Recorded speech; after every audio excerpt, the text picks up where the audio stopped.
మీకు సొంత బిజినెస్ ఉందా? ఫ్రీలాన్సింగ్ చేస్తుంటారా? అయితే ఐటీఆర్ 1 కాదు, ఐటీఆర్ 3 ఫైల్ చేయాలి.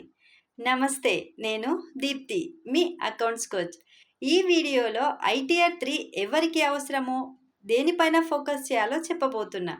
ఐటీఆర్ 3 వాడేది ఎవరికి? సొంత బిజినెస్ ఉన్నవారు, freelancers, designers, content creator, trainers, professionals, doctors, lawyers, stock market traders.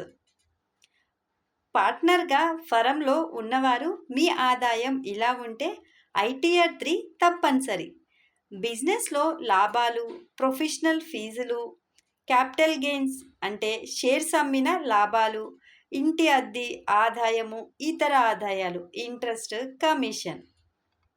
Tip: business ఖర్చులు క్లియర్గా చూపిస్తే ట్యాక్స్ బాగా తగ్గించుకోవచ్చు. బిజినెస్ లేదా ఫ్రీలాన్సింగ్ చేస్తున్న వారికి ఇది పర్ఫెక్ట్. ఇలాంటి మరిన్ని టిప్స్ కావాలంటే నా ఛానల్ని ఫాలో అవ్వండి, లైక్ చేయండి, మీ ఫ్రెండ్స్కి కూడా షేర్ చేయండి. Thank you.